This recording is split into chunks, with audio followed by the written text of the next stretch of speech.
Soccer might be his work playground, but there's so much more to my guest today. Zac Kenworthy joining me, the vice president of production at Fox, does a lot with soccer, but with other sports as well. He can do it all, and we're going to learn all about him on the On to Something podcast. I'm Bryan Fenley with Fox Sports Radio. And Zac, what I love about these conversations, and thanks so much for coming on because we've had a lot of your Fox Sports colleagues on as well on the TV side, is that sure, we'll touch on work, but there's the personal side as well. You've got a great story on that front. So looking forward to exploring that angle of you as well.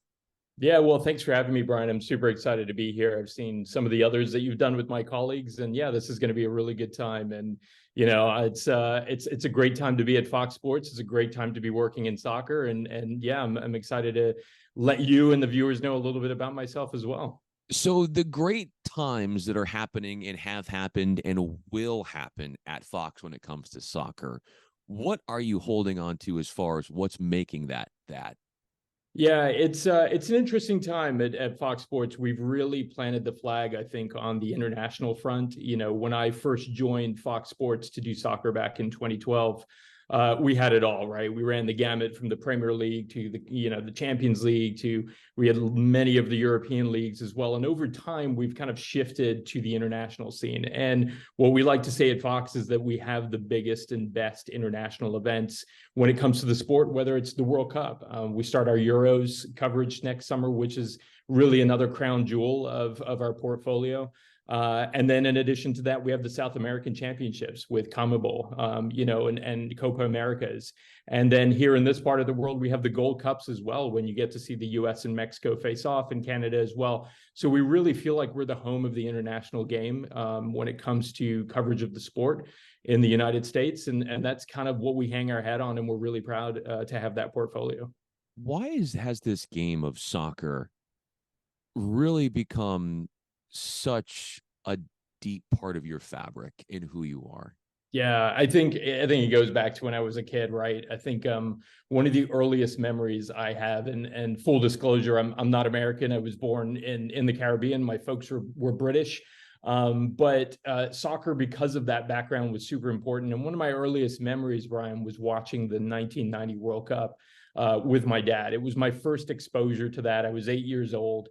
And at the time, and I'm sure it was the same in the US as well, there was no coverage of soccer week to week. So I really wasn't exposed to the game that much other than playing in the backyard or playing with my friends at school and stuff like that. And the first time I got to see Italia 1990, and that came on, and my dad was a huge England fan, and I watched that tournament beginning to end with him. It was a game changer for me, and I knew as soon as that tournament was over, I wanted more. I had this like awful, you get it as a viewer, right, of sports. It's like when the football season's over and you wake up that first Sunday and you're like, where is this thing that I've been watching for the last, 3-4 months? And that happened to me. And I was only 8 years old. And I was like, gosh, I want more of this. I want more soccer. And from there, it just grew. But yeah, I think a lot of people talk about the impact of World Cups.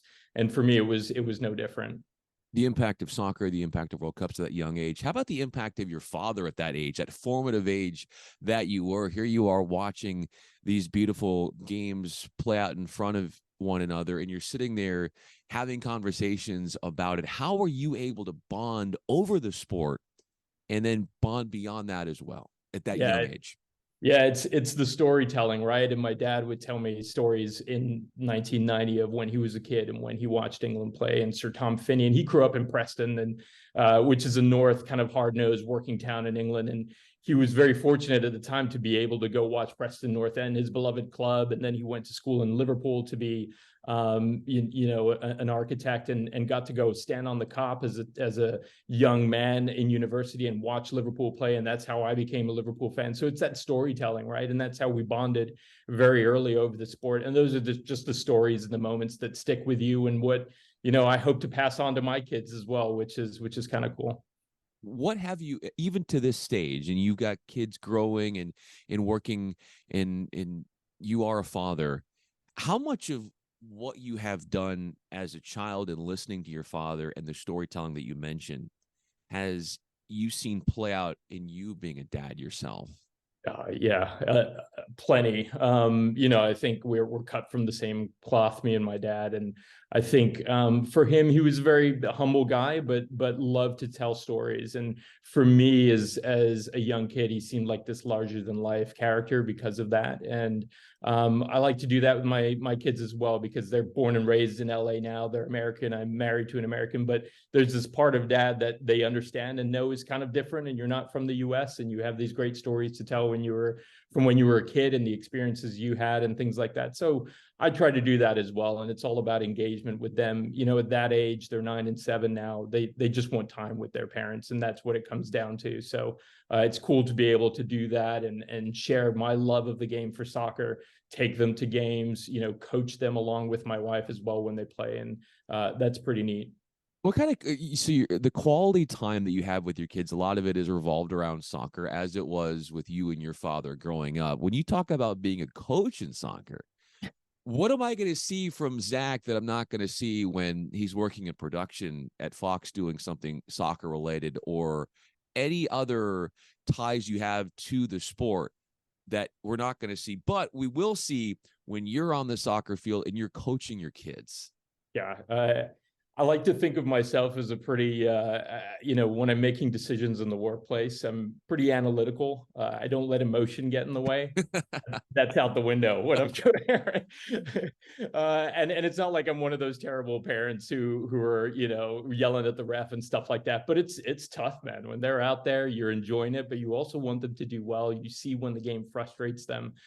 So sometimes they need that arm around the shoulder. They need a little bit of love from their dad and that sort of stuff. So, but at the end of the day, they're still at that age, and I understand it, where they just want to play. They just want to have fun. They don't fully grasp all the rules yet. They don't fully understand the technical aspects of it and certain things like that. And I have to remind myself and just say, look, the fact that they're out there playing, that's all that matters right now. So I try to be encouraging on that front.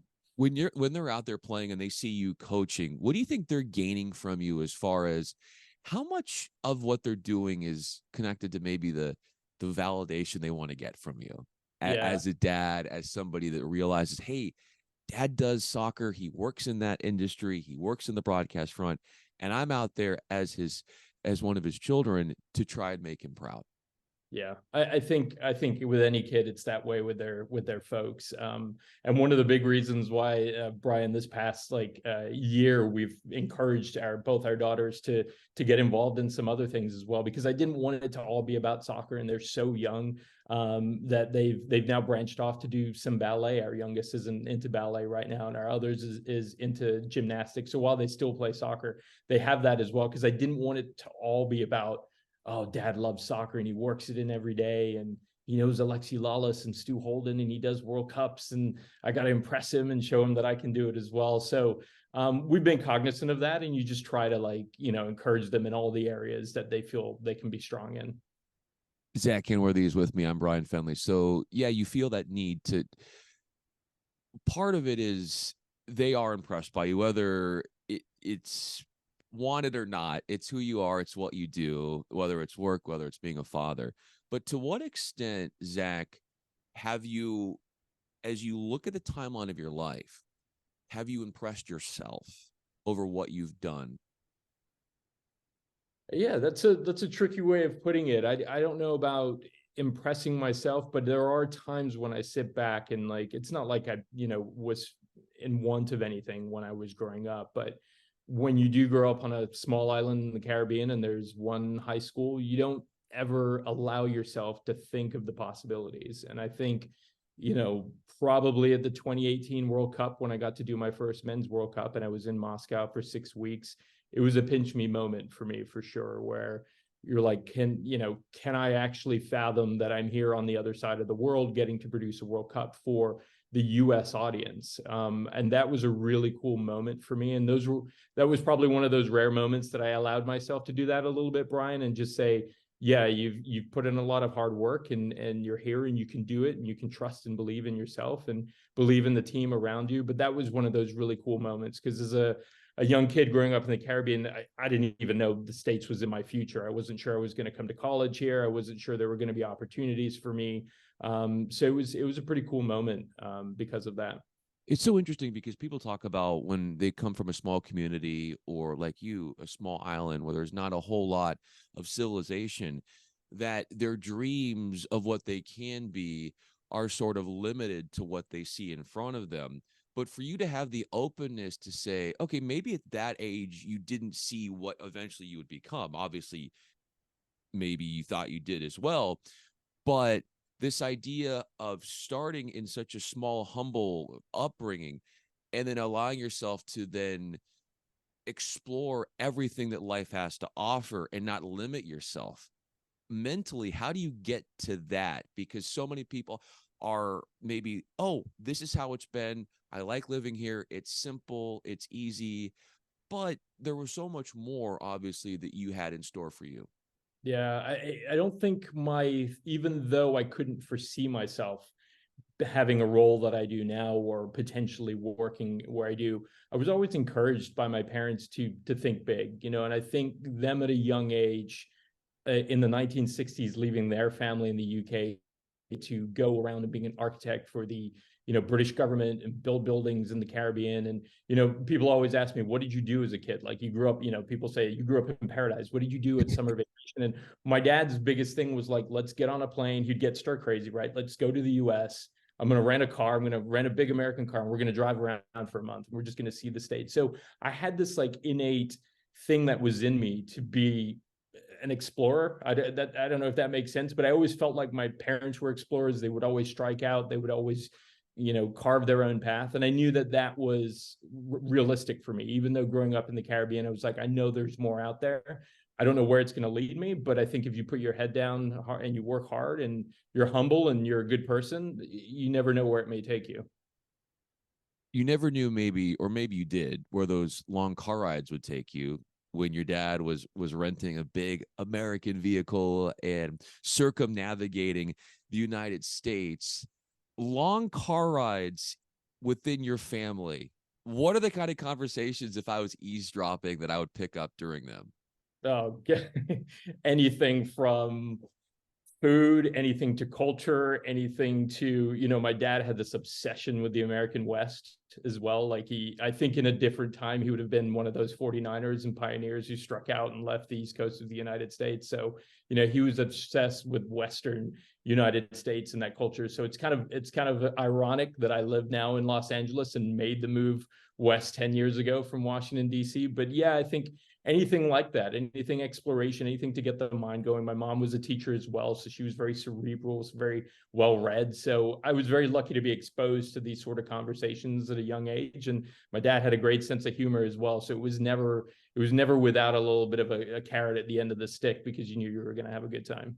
How does your sense of humor play out with the great colleagues that you get to work with in, say, putting together a broadcast or when things are up and running and you're overseeing things?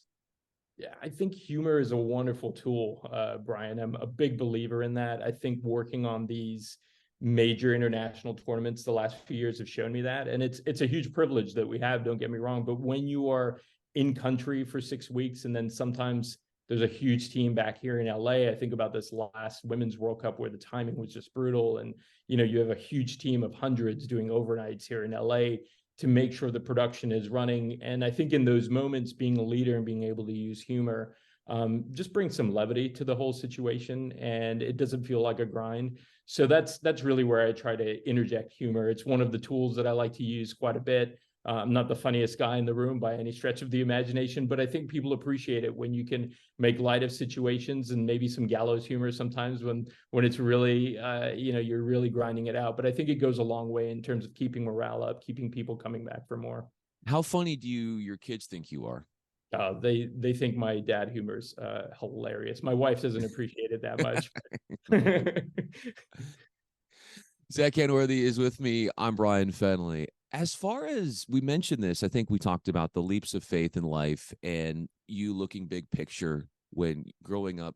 Perhaps there is this limited idea and sense of where your life could take you, but the exploration part of who you are and the constant learning, and then the impact of your parents and the cerebral like nature of your parents allows you to be in a place now where, as you said, maybe you didn't think you'd be here, but to then be here and to think where you are now was never really, if I'm reading you correctly, Zach, was really a perceived goal or hope early on.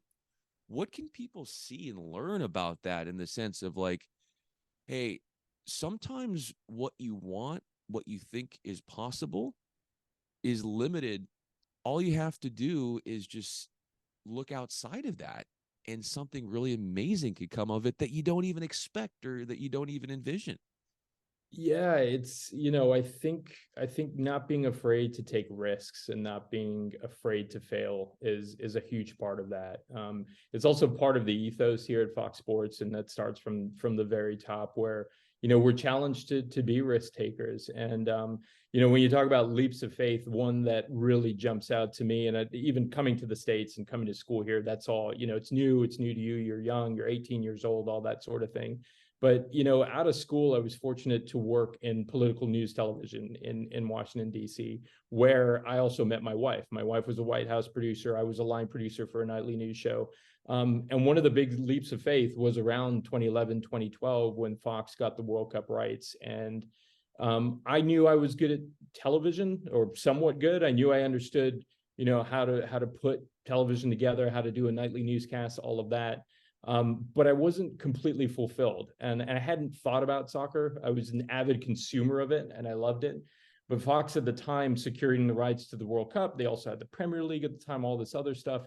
I got in contact with one person who got me in touch with another, and then all of a sudden this opportunity arises at Fox Sports, and there's a position that is really tasty, right? And it looks good, and that was a huge leap of faith. I mean, there's my wife, who's a White House producer, a very successful, fully fledged career of her own. And she's also making the decision to chase my dream and to pack that up.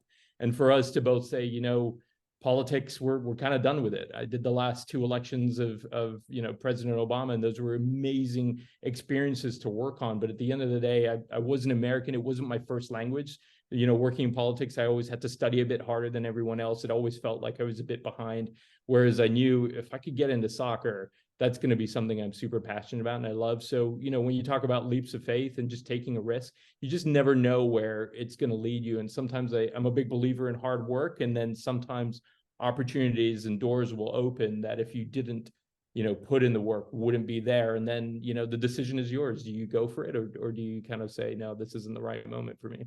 That's a beautiful way of describing how your life played out in front of you in such a marvelous fashion, because I'm a firm believer, Zach, that in this industry, you have to have that one person by your side that wholeheartedly believes in you no matter what. Whatever is thrown your way, to have, in your case, I mean, you have more than one, and ideally that's how it is. But let's go to your wife for a second, because where do you think you are without her believing in you and taking that risk in giving up some of what maybe she wanted to do work wise for the greater good, essentially, you could argue, for the family? To have that mentality, how would you sum up its importance in how your life has played out in front of you?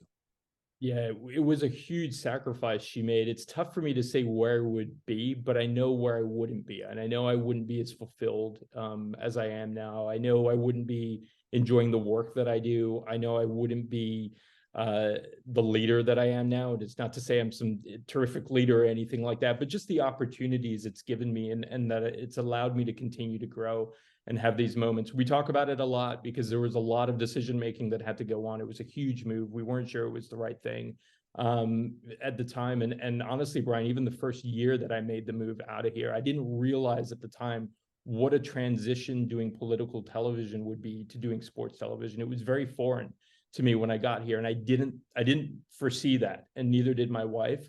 And so even after the move, there were those moments where she was my crutch, and she was like, look, you can do this, put your head down. Like we came out here for a reason. In the end, it's going to come good. And I can remember like it was yesterday. It was about 18 months into the move, and for the first time I left a control room, having done a show here in LA, feeling like I know what I'm doing now, feeling like, and I don't know what it is. I mean, you're in breaking news situations all the time doing news, but when you're doing sports, and I think this is the thing I failed to realize, you're constantly in a breaking news scenario, and it's pregame, right? And this player's out of the starting lineup, they're hurt, they got injured in warmups, and you're constantly telling these stories as they unfold. And certainly halftime and post is a breaking news situation. I think it took me a really long time to like get a grasp of that. And if it wasn't for my wife, I wouldn't be where I am now, enjoying World Cups, getting to travel the world to watch and cover the beautiful game. So yeah, without her, it would not look like the way it does now. That's for sure.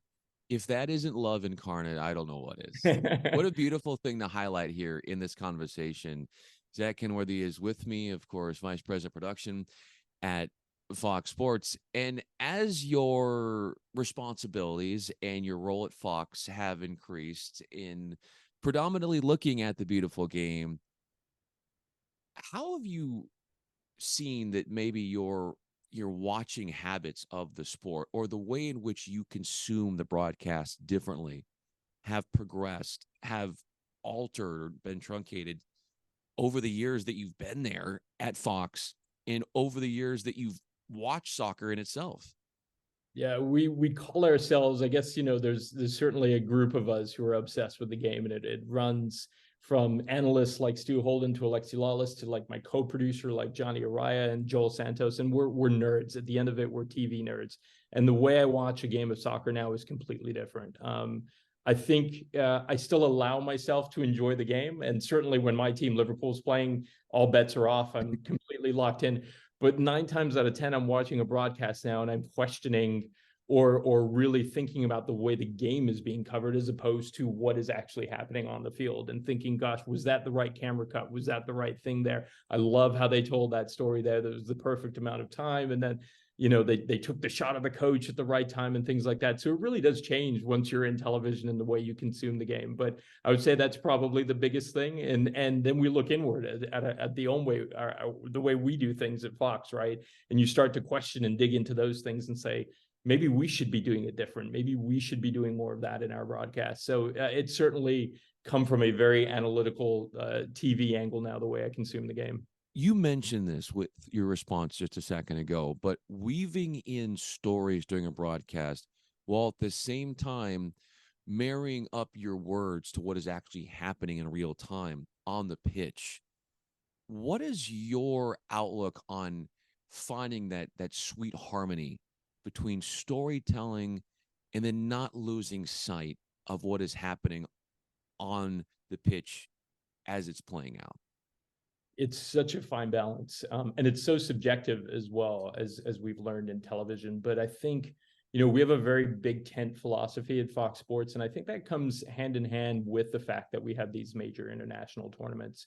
What we've learned, and our analytics show us this, and our research team shows us this, when we do these major World Cups and we do the Euros, there are literally people tuning in to watch soccer for the first time in 4 years. Like they maybe haven't watched a game of soccer since the last time a World Cup was played. And it's a very different viewership group than, say, myself, who wakes up every weekend and is watching the Premier League. And, no offense to my colleagues who cover league games and things like that, but the numbers have grown exponentially, and it's awesome that we're getting 1 million viewers, 800,000 viewers a week on these major club games every weekend. But then all of a sudden you're doing a World Cup and the US men are playing in Qatar and you've got 20 million people viewing it. And all of a sudden you're storytelling to a group, a very large group, and the majority of viewers on those sort of games who have not watched soccer in a really long time. So while the way I cover Major League Soccer looks one way, the way we try to cover these major international events, Bryan, is very big tent. We try not to gatekeep. We try to be very open and approachable. And it's not dumbing it down. It's not making it very simple to understand and whatnot, but just reminding ourselves not to get stuck in the verbiage that we use that may be a bit difficult to understand, or assuming that viewers know who this player is or their backstory, or that they play in Italy or that they play in England for their club team and things like that. So it's almost like a reset.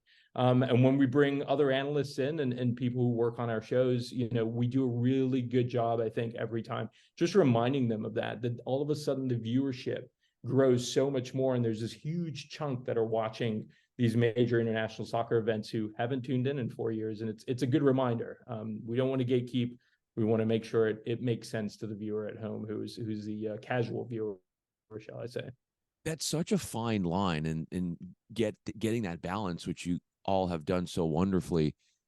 When it comes to the analyst, whether it's a studio show, whether it's the actual broadcast itself, as someone who has watched the sport since you were essentially in diapers, what draws you in as far as an analyst, where for you, you're locked in to what they say more so than maybe this approach? But if they go this way, then it's like, wow, I'm really got my attention and my antennas up.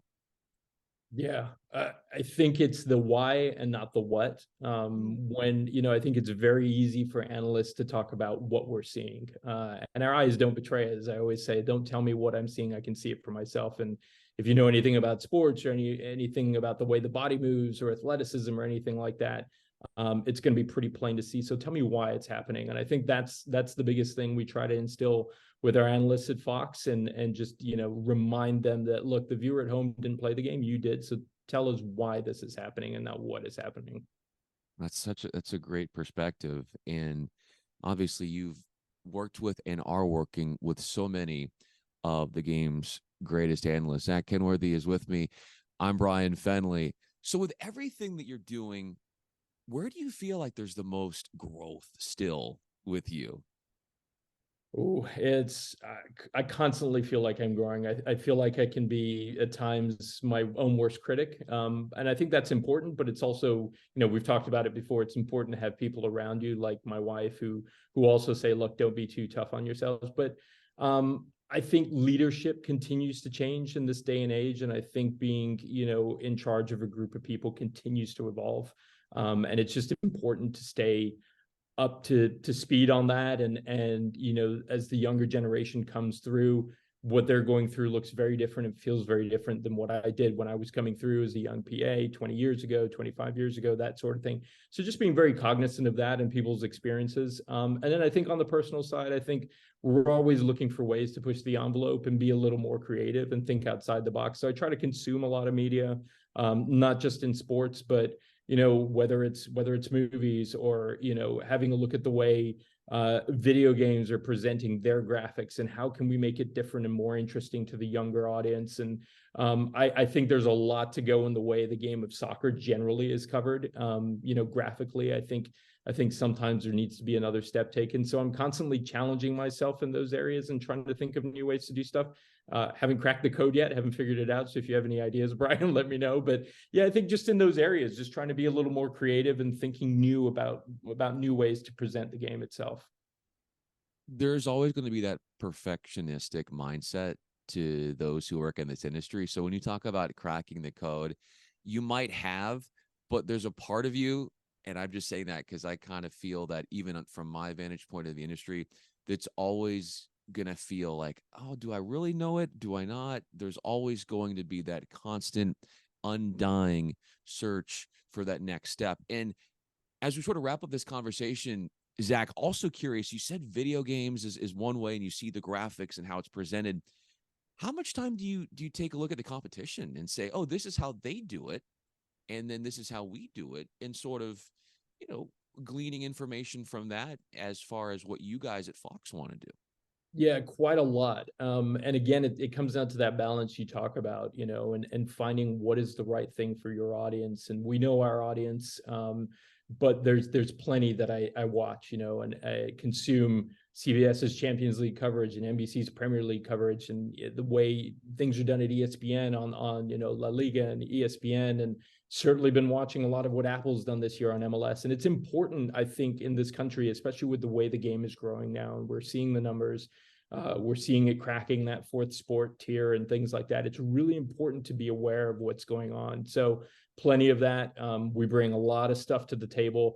And I think it's a sign of respect too. And I think, other broadcasters do it to us and we do it to them as well. And it's like, wow, we should probably do a bit more of that in our broadcast. And that's smart the way they did that. And there'll be times that we look at stuff and we're like, that's probably not for us and probably not what our audience wants. But at the end of the day, what makes you all so successful is what your audience wants. And at the end Yeah. of the day, you're serving the consumers which is why the numbers are as great as they are and why your footprint on the sport is growing and growing and will continue to grow. Zac Kenworthy, I'm Bryan Fenley. So fun looking at the human side of you as well, the dad side, and then probing into the mind of what it takes to grow the game as you have, all from such humble origins of a small island in the Caribbean. And look at you now, and arguably the media capital of the country. Okay, maybe New York, but LA, I think. And to see where you've come really is an inspiring thing. And thanks so much for sharing this story. Thank you, Brian, for having me. It's been an absolute blast. So this was great.